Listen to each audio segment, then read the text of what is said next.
Hello there, Lakers Nation. Thank you for joining the video. Today is the first game of the NBA Finals.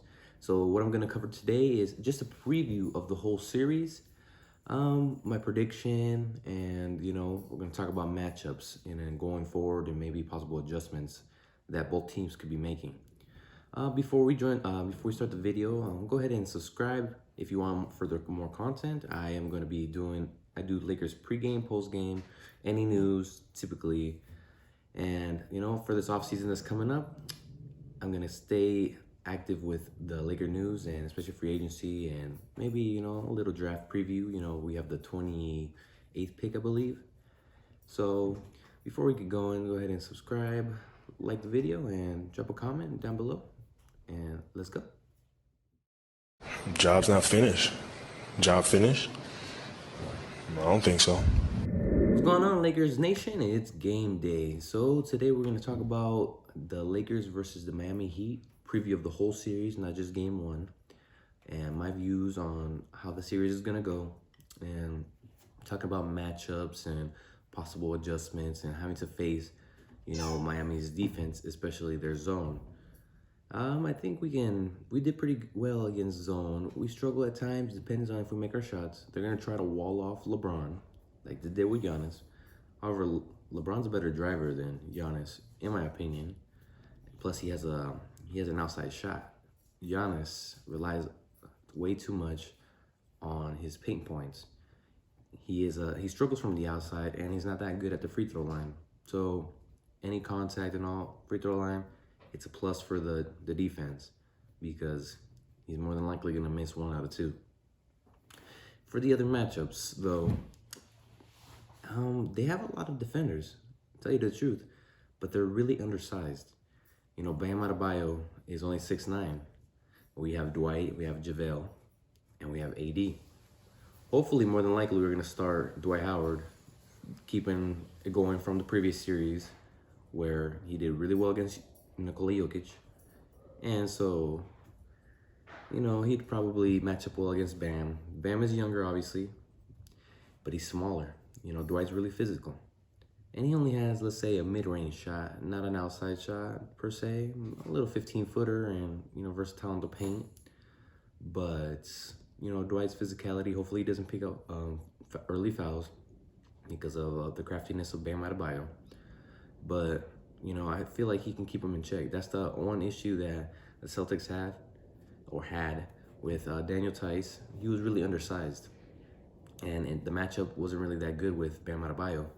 But now AD and Dwight, I believe. I don't know about JaVale, how he's going to play in this series. But I feel like Dwight's strength and AD's also versatility and speed for his size. And he's still at least 6'10", I believe. Still bigger than Adebayo. I feel like he's not going to be he's not going to do that well in this series. May have a game or two where he pops off, but more than likely he's going to get kept in check by our bigs because he's going to have to guard our bigs too, and they don't have that much depth, at the center position because, I don't know what's going on with Myers Leonard. He's the only true 7-footer they have, and he hasn't been playing. They also have Kelly Olynyk. He's a little bigger than Bam Adebayo, but really, in the post, he's, like they say, barbecue chicken. That's what Shaq says.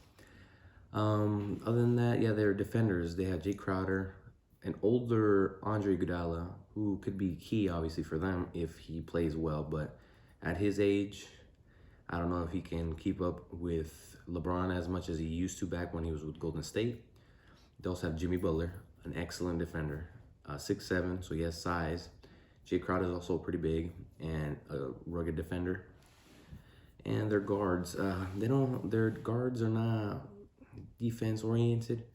They have Hero, they have Dragic, and if they don't play zone, I feel like the Lakers are going to be hunting matchups, trying to get switches like they did with Lou Will when they played against the Clippers back before the pandemic.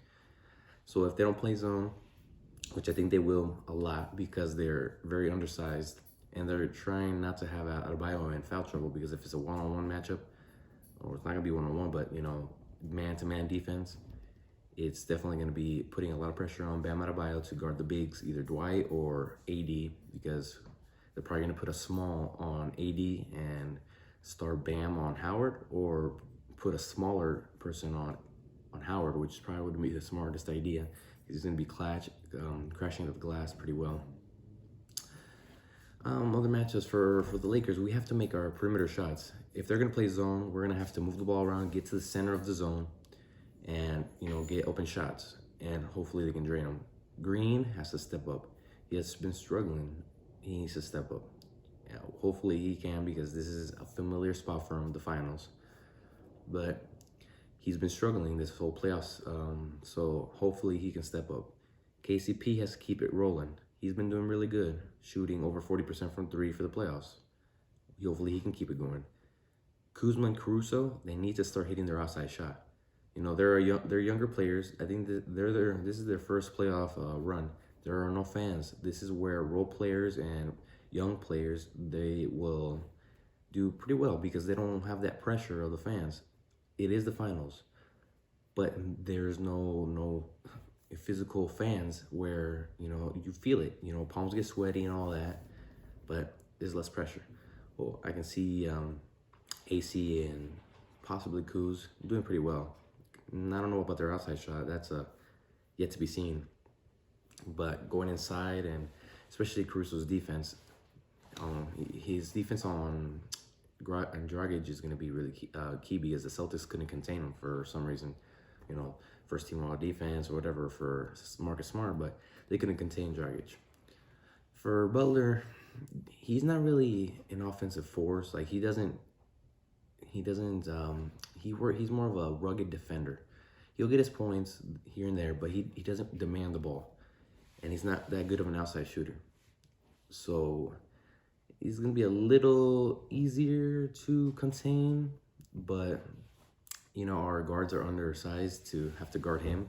You might have to put LeBron on him or something, but he's not a post player per se, but he's still bigger.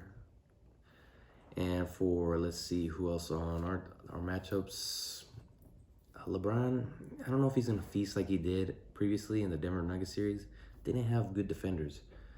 Here against the Miami Heat, they got a lot of perimeter defenders that can guard LeBron, not contain him, but they can also build a wall. That's the issue.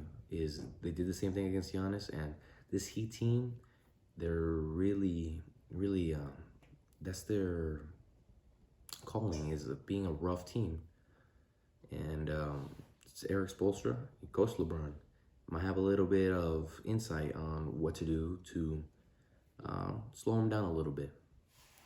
I believe AD will go off though, unless they're really trying to double him the whole time or playing zone, that they're gonna have to get to the middle and he's gonna have to shoot that mid-range wide open, and then the Heat's gonna have to adjust from there. My prediction though, I've been saying 6 for other series, and then they go in 5. I think instead of going for a sweep, I think a gentleman's sweep, 5 games is the prediction. Hopefully I'm right for the Lakers. This first game, I think we'll come out pretty good. It won't be a blowout by any means.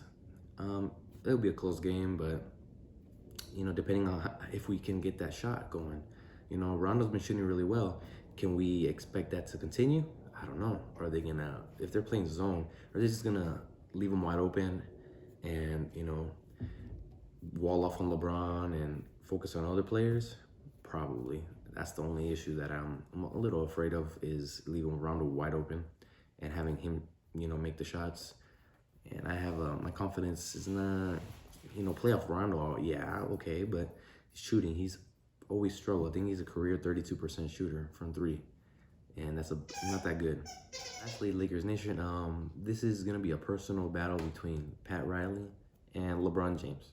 Although Pat Riley doesn't play, when LeBron left the Heat back in 2014, he said that he would never win a championship ever again, talking about LeBron. Well, LeBron already won one with Cleveland, but this is a personal battle. Pat Riley was going to retire before LeBron left, and because he left and he felt like LeBron was a traitor, that, I'm going to stay. And he stayed. He's been around. And now, look at him. It's going to be personal. LeBron has looked locked in. You know, when they won the Western Conference, sat down on the floor, very stoic face, and wasn't excited. They kept emphasizing 4 more. Well, yeah, we need 4 more, and then we get that 17 championship banner to tie the Boston Celtics. All right, Lakers Nation, so I'm signing off now. You guys have a great day, and let's get that W. Alan Sliwa style.